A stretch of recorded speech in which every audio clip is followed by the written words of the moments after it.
See that pathetic old man over there? That's what failure looks like at 55? Derek Thompson's voice booms across Elite Fitness MMA Academy.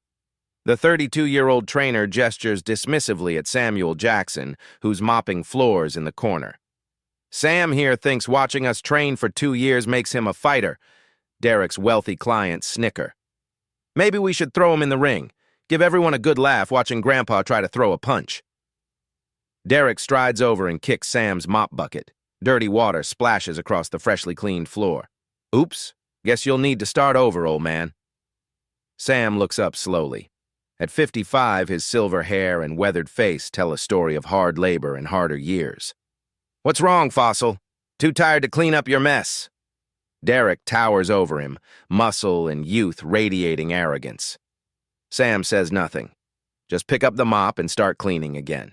But something flickers in his eyes for just a moment, something that doesn't quite match the broken-down janitor Derek sees. Elite Fitness MMA Academy sits in downtown Atlanta's wealthiest district. $200 monthly memberships. Glass walls showcase Olympic equipment to pedestrians who could never afford entry. Inside, everything gleams under LED lighting, regulation octagon, recovery pods worth more than most cars. This is Derek Thompson's kingdom. At 32, he's never known struggle. The trust fund bought the premium location. Father's connections filled it with Atlanta's elite, tech executives, entertainment lawyers, real estate moguls. They come here to feel dangerous without actual risk. Derek moves like a peacock through his domain. Every gesture calculated for his 100,000 Instagram followers. Bio reads, elite trainer to champions, though he's never trained anyone past amateur level. His real talent? Selling toughness fantasies to men who've never thrown real punches. Samuel Jackson enters through the back door at 11 p.m. 2 years working this shift, cleaning until 6 a.m. while the privileged sleep. At 55, Sam's body tells decades of manual labor stories. Silver hair neatly trimmed despite circumstances. Weathered hands scarred from construction work grip supplies with surprising steadiness. Sam moves deliberately, not from laziness but calculated efficiency. Those reading glasses aren't just for show. He needs them now. Another reminder time moves forward regardless of will. But watch Sam's eyes during long nights. While mopping, he studies. Every technique replays in his mind. He memorizes combinations, analyzes footwork, catalogs weaknesses. Clients assume he's invisible. They don't know about the small apartment where Sam lives with 22-year-old daughter Maya. Medical school applications cover their kitchen table. Each requires fees Sam counts twice. Maya works part-time at a campus bookstore, but it's nowhere near enough. Sam needs this job desperately. Night shift pays double because no one wants cleaning up after Atlanta's elite. He endures dismissive glances, casual cruelty, assumptions that he's exactly where life intended. Construction destroys his back during the day. Weekend security shifts steal rest. But Maya's future depends on every dollar. She's brilliant, valedictorian, debate team captain, everything Sam dreamed of becoming. During breaks, Sam retreats to storage rooms. Surrounded by protein powder boxes, he shadow boxes. Movements flow like water despite age. Each punch precise, each step measured. Practicing in silence, muscle memory awakening something dormant.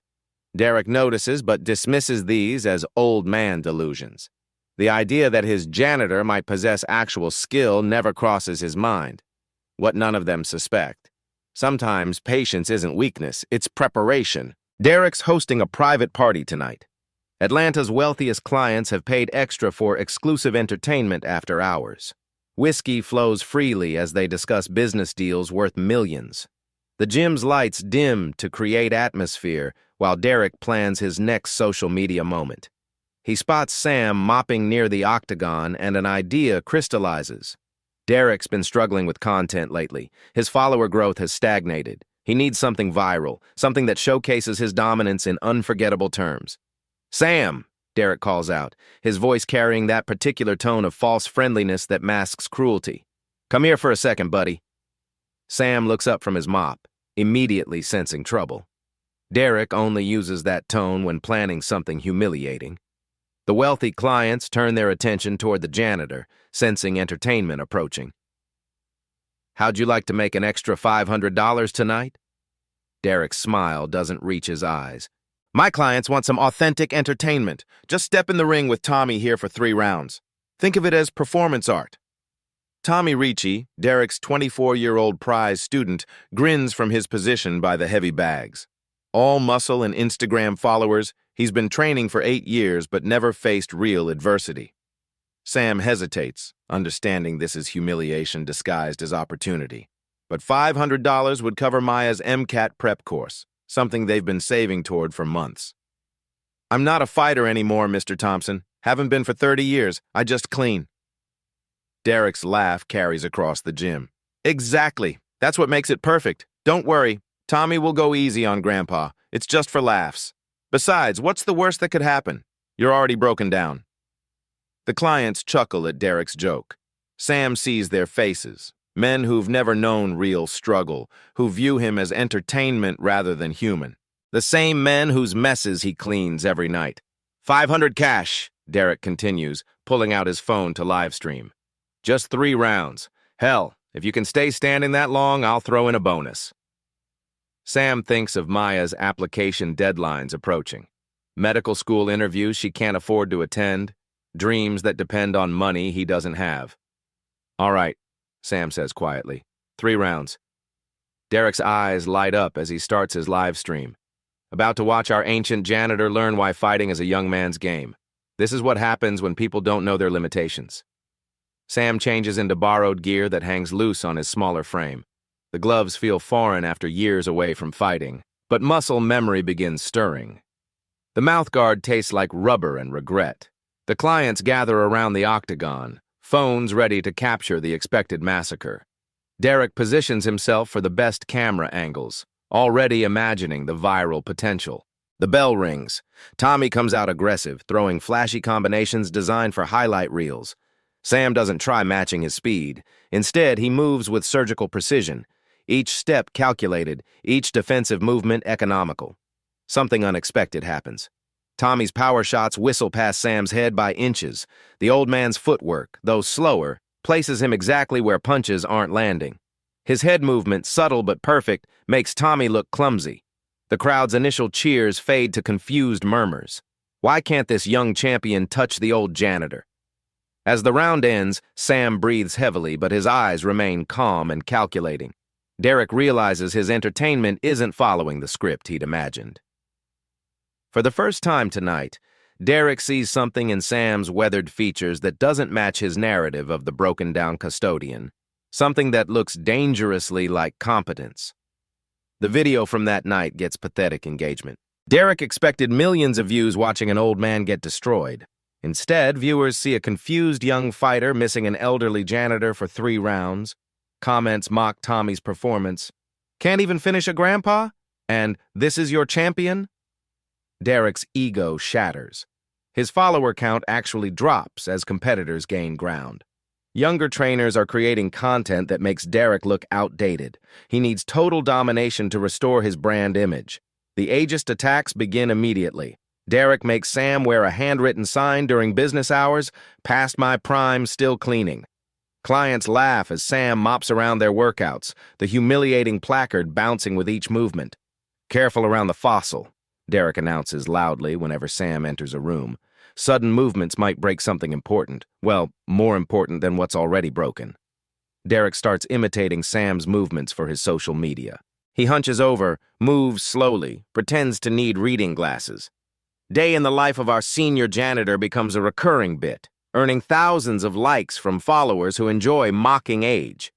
During staff meetings, Derek openly questions whether Sam can handle the physical demands. "Maybe we need someone who doesn't need a break every time they bend over. This is a fitness facility, not a nursing home." Sam endures each humiliation silently.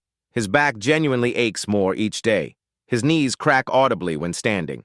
He does need those reading glasses now, but his mind remains sharp, documenting every slight, every pattern in Derek's escalating cruelty. The other staff members, desperate for Derek's approval, begin joining the mockery. They discuss fight techniques around Sam, making jokes about senior discount training and vintage fighting styles. To them, he's become a running gag rather than a person. Derek discovers Sam researching boxing techniques on YouTube during breaks. This triggers his next escalation. I've been generous letting you pretend you're still relevant, Derek confronts Sam publicly during peak hours. But this is embarrassing, for both of us. You watch fight videos like some wannabe teenager. It's pathetic. 20 gym members turn to watch the confrontation. Derek feeds off their attention. You want to keep this job? Prove you can still hang with real athletes. Fight Tommy again, this time a proper match. You last 3 rounds without being hospitalized. I'll acknowledge your vintage experience. Derek's voice drips with condescension as he sweetens the trap. If this old-timer can avoid getting knocked out for 3 full rounds, I'll pay his daughter's law school tuition, $50,000. But when he loses, he retires from fighting forever and admits his time is over. The announcement spreads through social media within hours. Derek frames it as generational warfare, old school versus new school, experience versus athleticism, delusion versus reality. His posts gained massive traction. Comments pour in from young followers eager to see an elder put in his place. Time to teach Grandpa some respect. And this is what happens when boomers don't know when to quit. But something unexpected emerges. The neighborhood rallies around Sam. Mr. Washington, a Vietnam veteran, stops by with old training tips. Mrs. Rodriguez brings anti-inflammatory tea. The local barbershop becomes Sam's unofficial corner, older men sharing stories of their own battles against dismissal. Derek's confidence soars as he plans the spectacle. Tommy's 24, peak condition, 10 years of professional training. Sam's 55, moves like his grandfather, probably pulls muscles getting dressed. This beating will be so complete it'll trend for weeks, Derek tells his inner circle. Finally show the world what happens when people can't accept father time. Sam begins training differently than typical fighters. He moves slowly but precisely. Every punch is economical. He studies film instead of hitting heavy bags. His preparation is cerebral, tactical, a master craftsman sharpening tools rather than building muscle. The community sees this as bigger than one fight. It's about proving wisdom and experience still matter in a youth-obsessed world. Local seniors, veterans, working-class folks, everyone's invested in Sam proving that age doesn't equal irrelevance. 3 days before the scheduled fight, Derek's harassment reaches its peak. He's created a countdown timer on his social media, days until retirement with Sam's photo. The psychological pressure builds as Derek's followers flood Sam's neighborhood social media with ageist comments. But that evening, Sam finds an anonymous note slipped under his apartment door. Age is just a number when you have real skill. Show them what old school looks like. Some of us remember when fighters were warriors, not performers. The note isn't signed, but Sam suspects it comes from someone who understands that this fight represents more than entertainment. It's about dignity, respect, and proving that experience can triumph over youth when skill matters more than flash. Sam takes his first personal day in 2 years. He drives to Piedmont Park to the corner where he trained 30 years ago. The equipment is rusted, the punching bag held together with duct tape, but memories remain sharp. Sitting on an old bench watching young joggers pass, the realization hits him. He's been trying to fight Derek's fight, youth versus youth, strength versus strength, playing by rules designed to make him fail. But Sam has weapons Derek can't see. 30 years of knowledge. Pattern recognition from experience. Patience that youth mistakes for weakness. His phone buzzes. Maya's text. Dad, you don't have to do this. I can take loans.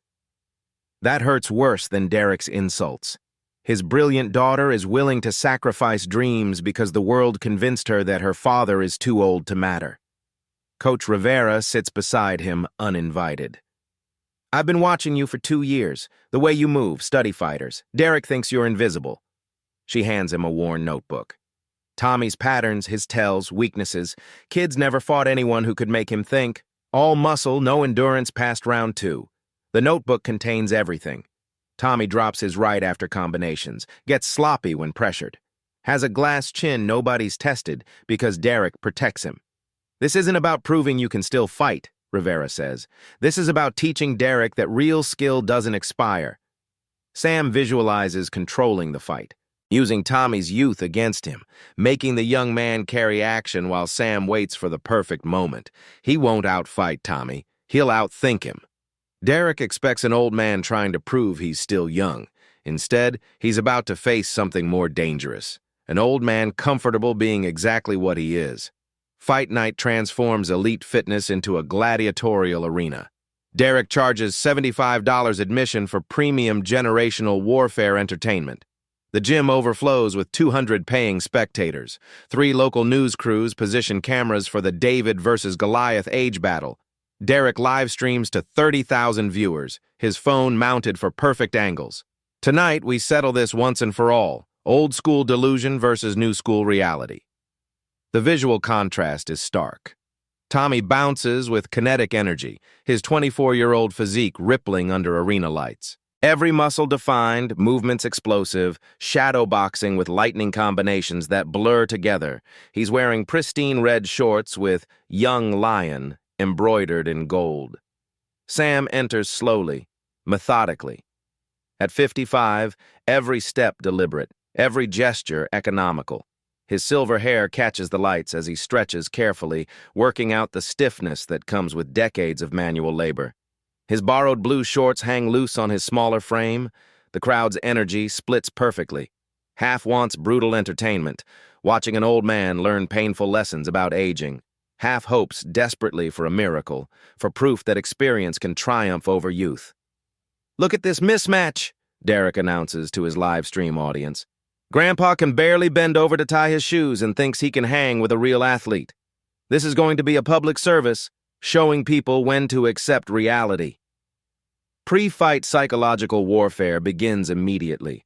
Derek approaches Sam during glove checks, speaking loudly enough for cameras to capture. "Hope your health insurance covers reconstructive surgery. Fossil. This is going to be educational for everyone watching." Sam responds quietly, his voice carrying something that makes Derek uncomfortable. "I've learned a lot in 55 years, son. Tonight you might learn something too."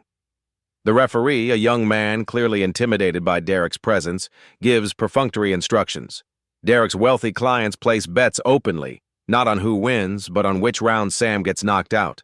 The bell explodes through speakers. Tommy launches from his corner like a missile, throwing spectacular combinations designed for highlight reels. Left hook, right cross, spinning back fist. Pure athletic poetry meant to dazzle cameras and demolish opponents. His speed is genuinely impressive. Punches snap through air with precision that comes from 8 years of professional training. Tommy's footwork flows like dance, creating angles that have destroyed previous opponents within minutes. But Sam doesn't engage in Tommy's dance. Instead, he moves like water around stone, each step calculated by 3 decades of experience.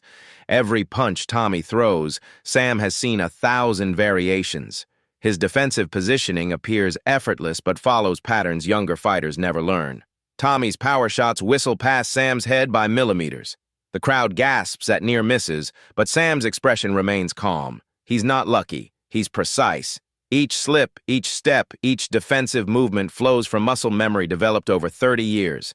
Derek shouts instructions from Tommy's corner. "Finish him! He's already tired!" But Tommy's combinations, though spectacular, hit nothing but air. The young fighter's frustration grows visible with each missed opportunity. 90 seconds into the round, Tommy launches his signature combination. The same flashy sequence that knocked out his last 5 opponents. Right jab, left hook, spinning right back fist. The crowd leans forward, expecting impact. But Sam tilts his head exactly 2 inches left, and the devastating back fist passes through empty air. The crowd erupts in confused murmurs. How did the old man see that coming? Derek's confidence cracks. His live stream chat explodes with questions. Why can't Tommy touch him? And is the old guy actually good? Derek's carefully constructed narrative begins unraveling in real time. The round ends with Tommy breathing harder than expected. Sam returns to his corner looking like he's just finished a light warm-up. The contrast unsettles everyone who came expecting a massacre. Tommy emerges more aggressive, abandoning finesse for raw power. But aggression without precision is just exhaustion waiting to happen. His combinations become wider, telegraphed, desperate to land something significant. Sam begins counterpunching, not with power, but with surgical accuracy. A jab that snaps Tommy's head back at the perfect moment. An uppercut that lifts the young fighter's chin just enough to reset his rhythm. Nothing devastating, but everything was perfectly timed and placed. The crowd's energy shifts dramatically. These aren't lucky shots. They're demonstrations of skill so pure that even untrained eyes recognize mastery. Sam isn't trying to hurt Tommy. He's giving him a boxing lesson in front of 30,000 viewers. Derek screams instructions that border on desperate. Move your head, use your reach. He's 55 years old. But nothing works. Sam anticipates every attack, counters every combination, and makes Tommy look like an amateur despite his obvious athleticism. Midway through round 2, Tommy throws a wild haymaker with everything behind it. The punch carries knockout power, but Sam slips underneath and counters with a picture-perfect right cross that catches Tommy cleanly on the chin. Tommy's knees buckle for a split second.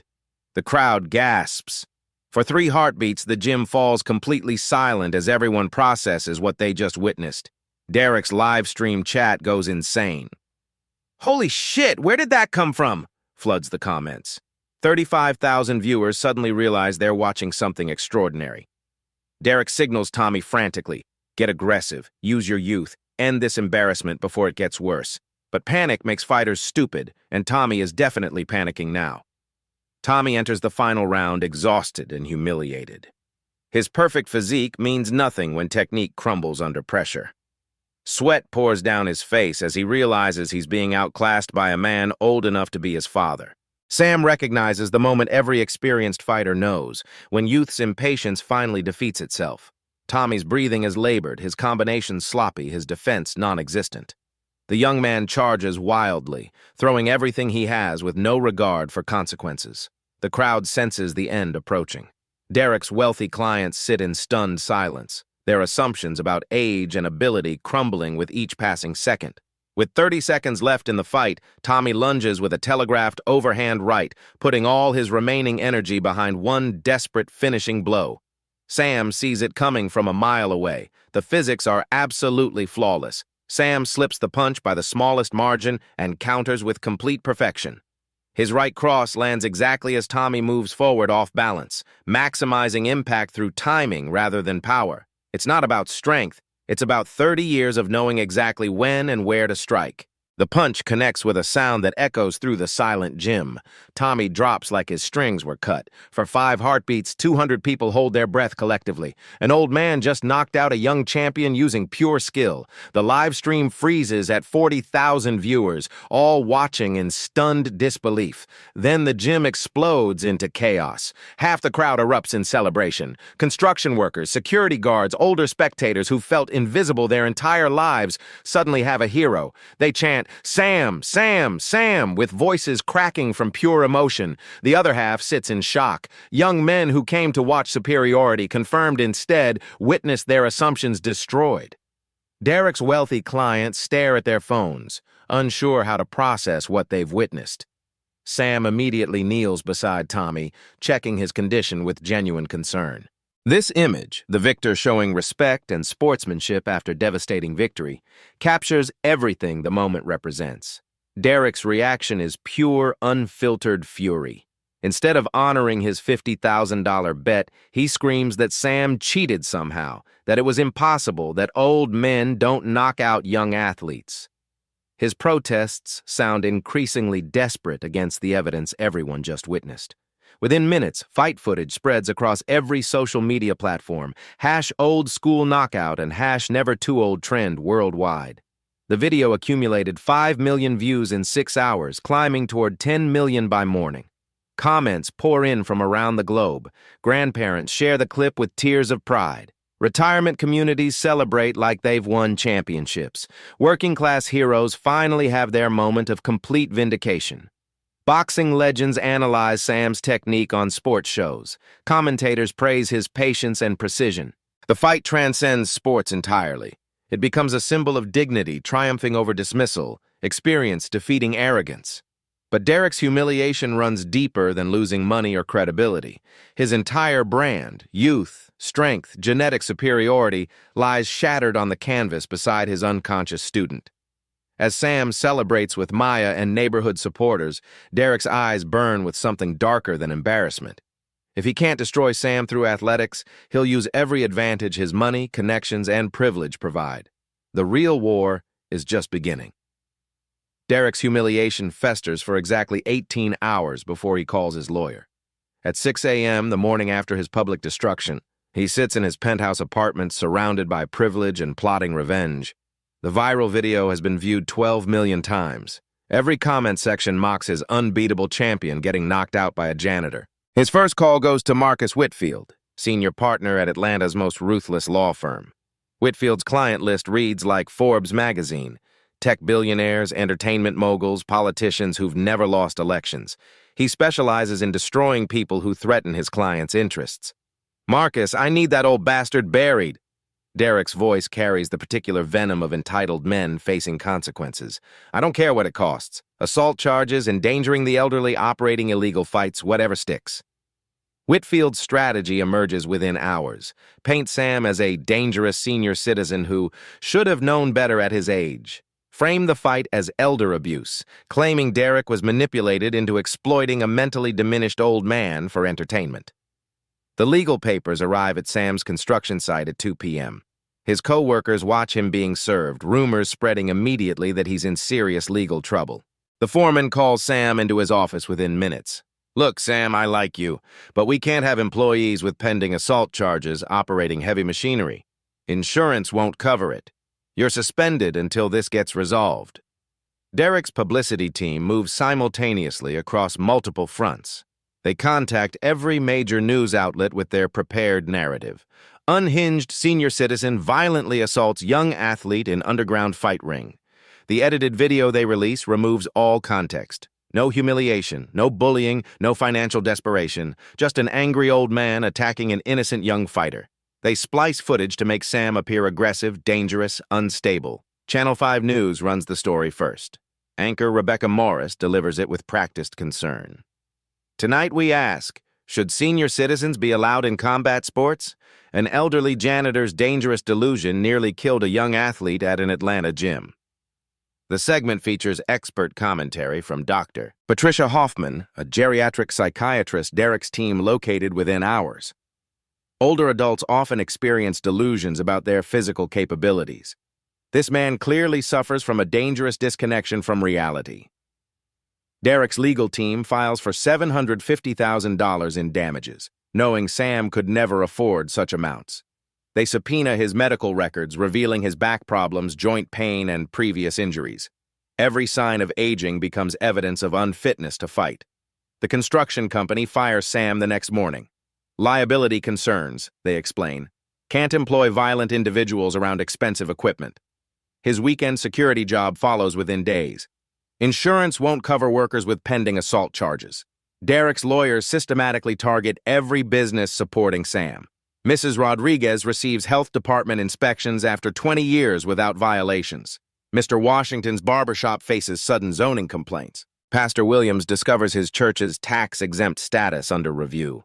The neighborhood feels pressure designed to isolate Sam completely. Friends distance themselves, terrified of legal retaliation. Local businesses stop offering support, afraid of Derek's well-funded legal machine. Derek's social media campaign proves devastatingly effective. His 100,000 followers share the edited video with comments like, "Lock up dangerous seniors," and "This is what happens when old people don't know their place." The hashtag #ElderlyViolence trends for 3 days. Young people mock Sam's age, posting memes about grandpa rage and nursing home fights. The narrative shifts completely. Sam becomes the aggressor, Derek the victim of elder abuse. Maya watches her father's reputation destroyed in real time. Her law school interviews are postponed indefinitely. Classmates avoid her. Professors express concern about her family situation. Everything they've worked toward crumbles under Derek's systematic assault. The settlement offer arrives on a Friday afternoon. Derek's terms are designed for maximum humiliation. Sam admits guilt, pays $75,000 in medical costs, publicly apologizes for setting a dangerous example for seniors, and promises never to fight again. The deadline creates artificial urgency, 48 hours to decide. Derek announces it publicly, forcing Sam to choose between accepting society's ageist limitations or risking complete financial annihilation. Local news covers the ultimatum like entertainment. Will the dangerous senior accept responsibility or continue threatening public safety? The question frames Sam as inherently guilty regardless of choice. Derek appears on morning talk shows as the reasonable victim. "I just want him to get help." he tells sympathetic hosts. Senior citizens need to accept their limitations before someone gets seriously hurt. The psychological pressure becomes unbearable. Sam sits in his empty apartment surrounded by bills he can't pay, job applications he can't submit, and a daughter whose future hangs in the balance. Every mirror reflects a man society insists should surrender dignity for peace. Maya finds her father staring at the settlement papers at 3 a.m. Dad, maybe they're right. Maybe this is the best we can do. I can take out loans, work longer, wait for law school. For the first time since the fight, Sam considers accepting defeat. Derek has infinite resources, political connections, and social media reach. Sam has none of those advantages. Fighting back seems impossible when the entire system protects wealth and privilege. But that same night, Coach Rivera works alone in her gym office, surrounded by documents that could change everything. She spent 2 weeks investigating Derek's background, discovering patterns of exploitation spanning years. The evidence sits in manila folders on her desk, financial records, complaint letters, witness statements, recorded conversations. Derek hasn't just targeted Sam. He's built an entire business model around systematic abuse.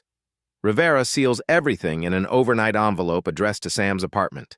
The note inside reads simply, "The truth has been waiting for someone brave enough to use it.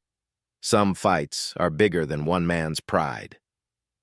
Saturday morning, Sam signs for the package with shaking hands.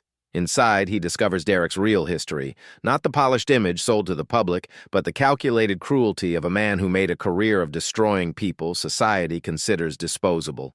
The evidence changes everything. This isn't about one fight between two men. It's about systematic oppression, about how power protects itself by convincing victims they're powerless. Sam stares at the settlement papers for the last time, then tears them in half. If Derek wants war, he'll get one, but not the war he expects. Sam studies Rivera's evidence through the weekend like a general planning siege warfare. The manila folders contain 5 years of systematic exploitation, financial records showing discriminatory pricing, recorded conversations revealing Derek's true philosophy, witness statements from victims too scared to speak publicly. Derek hasn't just targeted older people. He's created an empire built on identifying and exploiting anyone society considers vulnerable. The elderly, minorities, working-class families, anyone without social media followers or legal representation. The smoking gun sits at the bottom of the stack. Derek's private social media account, hidden from public view but documented by Rivera's investigation. Hundreds of videos mocking older gym members, charging senior surcharges for basic services, and maintaining a followers-only group called Reality Checks for Fossils. Monday morning, Sam makes the decision that changes everything. Instead of signing Derek's humiliating settlement, he calls a press conference for Wednesday afternoon. The same media that destroyed his reputation will become his platform for justice. Derek learns about the press conference Tuesday evening through his media contacts. His immediate reaction reveals everything about his character, not concern about truth, but panic about losing control of the narrative he's carefully constructed. "Shut it down," Derek orders his legal team. "Threaten them with defamation suits. This delusional old fool doesn't get to embarrass me twice." But Sam has learned patience from 5 decades of being underestimated. He doesn't threaten or bluster. He simply releases a single statement. Wednesday, 3 p.m., I will present evidence about systematic abuse of vulnerable populations. The truth deserves daylight. Wednesday arrives with unexpected media coverage. Rivera's investigation has reached other victims who begin speaking anonymously to reporters. Stories emerge of elderly gym members overcharged for services, working-class families denied access, systematic harassment disguised as tough love. The press conference takes place in the same community center where Sam now trains. 50 reporters crowd into a space designed for 30. Major networks send crews after smaller outlets report devastating preliminary evidence. Sam approaches the podium slowly, deliberately. At 55, he looks every day of his age. Silver hair, weathered face, reading glasses reflecting camera lights. But his voice carries complete confidence. 5 days ago, Derek Thompson offered me a settlement that required admitting I was too old to defend myself. Today, I'm here to discuss who really needs to accept responsibility. Sam presents evidence methodically, like a prosecutor building an airtight case. Financial records showing elderly customers charge double for services. Recorded conversations where Derek admits targeting people too weak to fight back. Video evidence of systematic harassment spanning years. The most devastating evidence comes from Derek's own words, recorded during a private training session 6 months earlier. His voice fills the silent room. The beauty of this business is identifying marks who won't fight back. Old people are perfect. They're grateful for any attention and too embarrassed to complain about treatment. It's basically printing money. The room erupts. Reporters shout questions. Camera flashes explode. Derek's carefully maintained image shatters completely in 30 seconds of his own voice. Derek's response reveals his true character under pressure. Rather than accepting responsibility, he doubles down on victim blaming. His emergency press conference that evening showcases a man completely disconnected from consequences. "This is exactly what I warned everyone about," Derek tells sympathetic local news anchors. Bitter old people making up stories when they can't accept reality. Sam Jackson is clearly suffering from age-related mental decline. The comment backfires spectacularly. Derek's own wealthy clients, many over 50 themselves, recognize the ageist assumptions they've been ignoring. His victim-blaming strategy alienates the exact demographic that funds his business. Social media turns against Derek overnight. His followers discover the private account Rivera exposed, seeing years of content mocking people they love. Grandparents, parents, older relatives. The hashtag #DerekExposed trends worldwide as people share their own stories of age discrimination. Derek's business model collapses within days. Clients cancel memberships en masse.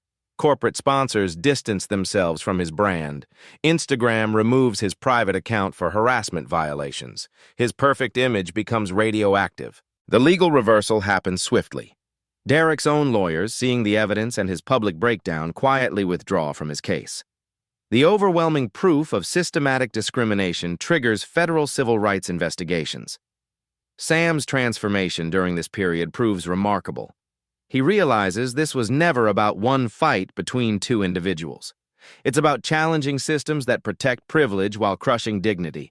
The climax isn't physical, it's intellectual and moral. Sam doesn't need to throw another punch. His patience, strategic thinking, and commitment to truth defeat Derek more completely than any knockout could achieve. Derek's downfall accelerates like an avalanche.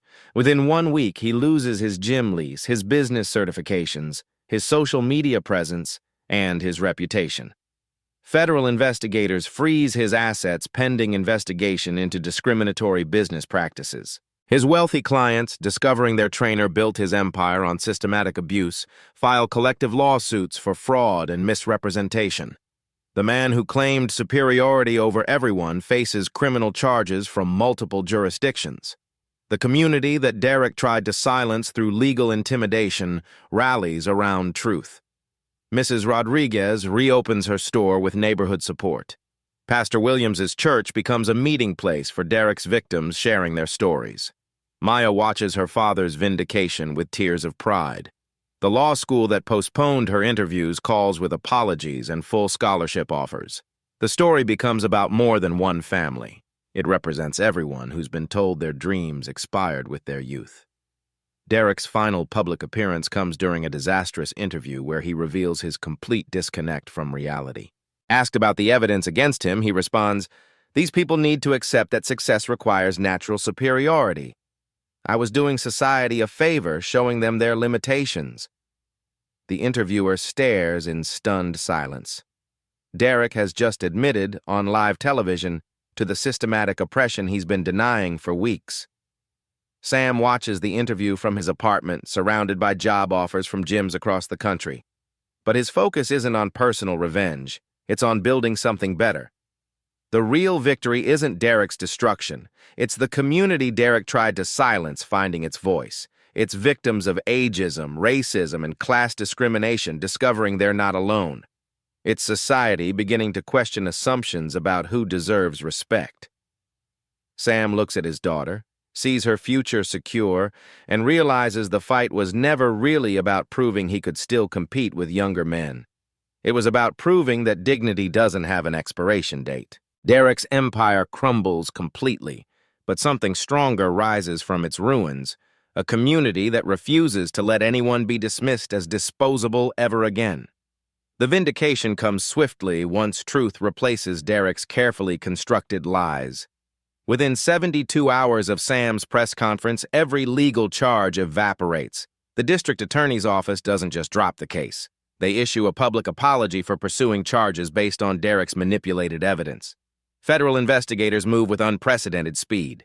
Derek's business records reveal a systematic pattern of discrimination spanning 5 years and dozens of victims. The FBI classifies his operation as organized fraud targeting protected classes. What began as personal revenge became a federal case study in civil rights violations. Derek's complete downfall unfolds like dominoes falling in perfect sequence. The Georgia Athletic Commission revokes his training certifications permanently. His gym lease terminates for breach of anti-discrimination clauses. His business insurance cancels for fraudulent claims. His corporate sponsors flee faster than his social media followers. The criminal charges multiply daily. Federal prosecutors file 17 counts, including fraud, tax evasion, civil rights violations, and racketeering. State authorities add charges for false police reports and witness intimidation. Derek's legal team abandons him when his assets are frozen pending investigation. His wealthy clients, discovering they funded systematic oppression, filed the largest collective lawsuit in Georgia fitness industry history. Men who considered themselves Derek's friends now demand every dollar back with punitive damages. The betrayal cuts deeper than any legal penalty. Elite Fitness MMA Academy closes permanently within 2 weeks. The pristine equipment Derek worshipped gets auctioned to pay creditors. The space where he built his empire of humiliation sits empty, a monument to the consequences of treating people as disposable. Sam's personal transformation proves even more dramatic. Job offers pour in from gyms nationwide, not as janitor but as trainer, consultant, motivational speaker. His story resonates with millions who felt invisible in youth-obsessed culture. Major MMA organizations invite Sam to provide commentary on age discrimination in sports. Athletic commissions across the country consult him on policies protecting older athletes. His viral knockout becomes required viewing in sports psychology courses studying mental toughness. Maya's future explodes with possibilities beyond their wildest dreams. Harvard Law School offers a full scholarship plus living expenses. Yale follows within hours. Stanford creates a special program for students whose families have overcome systematic discrimination. Every door Derek tried to close opens wider than before. The neighborhood that rallied around Sam experiences its own renaissance. Mrs. Rodriguez's store becomes a community gathering place. Pastor Williams's church hosts support groups for discrimination victims. Mr. Washington's barbershop displays newspaper clippings celebrating their local hero. Local crime drops 30% as young people find role models who look like them and understand their struggles. Sam's story proves that dignity and skill transcend age, race, and economic status. The community discovers strength in unity that Derek's divide-and-conquer tactics couldn't destroy. Rivera transforms the defunct elite fitness space into timeless training, an intergenerational community center where skill matters more than demographics. Sam becomes head instructor, teaching techniques to all ages while emphasizing respect over dominance. The opening day draws massive crowds. Teenagers train alongside seniors. Working-class families access professional instruction previously reserved for the wealthy. Everything Derek built on exclusion becomes inclusive, welcoming, transformative. Derek's personal fate serves as perfect poetic justice. Federal prison strips away every advantage he once enjoyed. The man who claimed genetic superiority discovers that survival requires respect, something money can't buy and privilege can't fake. His cellmate, a 60-year-old former construction worker, teaches Derek about real toughness. The lessons hurt worse than any physical punishment, forcing Derek to confront the humanity he'd spent years denying in others. Sam visits Derek once, 6 months into his sentence. The conversation lasts 15 minutes, long enough for Derek to apologize and for Sam to forgive. Not because Derek deserves forgiveness, but because carrying hatred ages the soul faster than time. The ripple effects continue expanding. #Timeless Strength becomes a global movement celebrating older adults achieving remarkable goals. #Ageless Warrior inspires millions to pursue dreams society claims they've outgrown. Sam's story transcends sports, becoming a symbol of hope for anyone told their time has passed. Documentary crews arrive to chronicle the complete story. Publishers offer book deals worth millions. Hollywood producers bid for film rights. But Sam's focus remains local, personal, transformative rather than commercial. Maya graduates law school with honors, specializing in civil rights law. Her first case involves age discrimination at a tech company where older employees face systematic harassment. The precedent her father set helps her win decisively. The final image of justice comes 2 years later. Derek, released on parole, works as a janitor at a community college gym.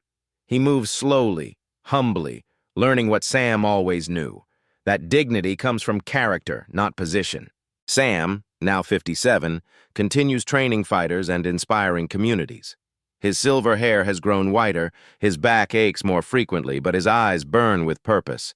He's found something more valuable than youth, wisdom worth sharing. The gym where Derek once ruled through intimidation now echoes with voices of all ages discovering their strength. Children learn from grandparents. Teens respect elders. Everyone understands that true power comes from lifting others up, not tearing them down. Sam looks around his transformed community and smiles.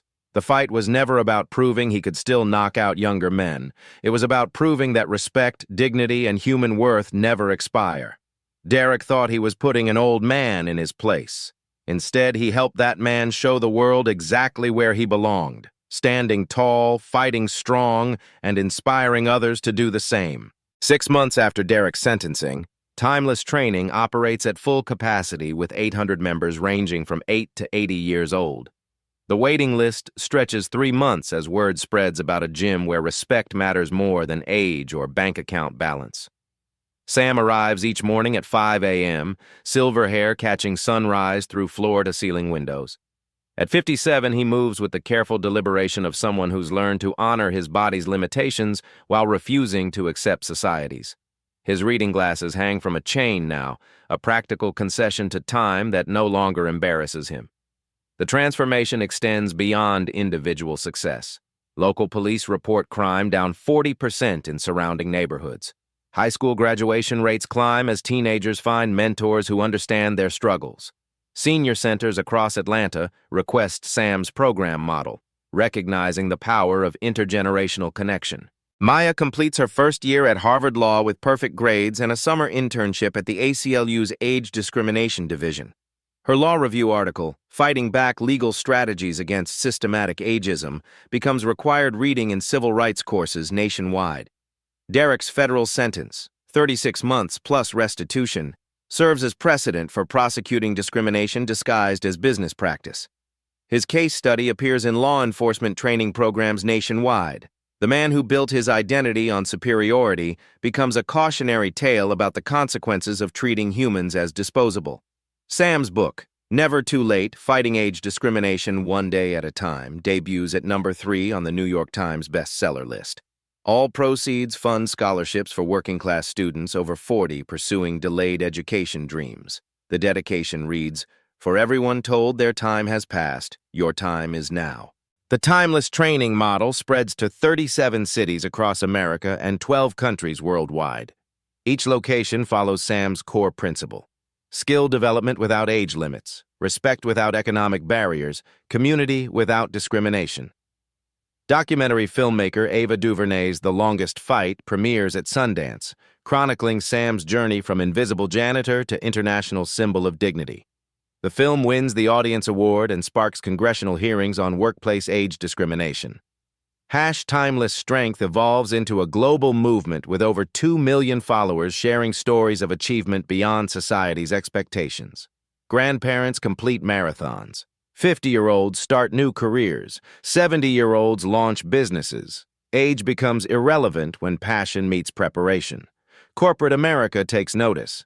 Companies implement age-inclusive hiring policies after facing public pressure from Sam's supporters. The Derek Effect, named after the cautionary tale, describes businesses that thrive by embracing rather than discarding experienced workers. Local news stations create regular segments featuring timeless champions, community members achieving remarkable goals regardless of age. The segments consistently earn the highest ratings, proving audiences' hunger for stories celebrating human potential over youth obsession. Sam's proudest achievement isn't personal recognition. It's watching his community discover its own power. Maria, 72, wins her first amateur boxing match. James, 65, completes college after 40 years. Susan, 58, starts the nonprofit she'd dreamed about since her 20s. Sam's story isn't unique. Ageism happens in every workplace, every gym, every community. Someone you know has been told they're too old for something they love. Someone near you possesses hidden talents society refuses to see. Share your own story of overcoming age-based discrimination in the comments below. Tag an older person who inspires you to never give up on dreams. What have you been told you're too old for that you're going to pursue anyway? Subscribe to follow more stories of people fighting ageism and winning. Like this video if you believe talent has no expiration date. Share it with someone who needs to remember that experience is invaluable, not invisible. The movement continues growing because stories like Sam's prove a fundamental truth. Society's assumptions about aging are often wrong, but our assumptions about human potential are usually too small. The gym is silent now where Derek once ruled through prejudice and fear. But across town, timeless training echoes with sounds of all generations discovering strength.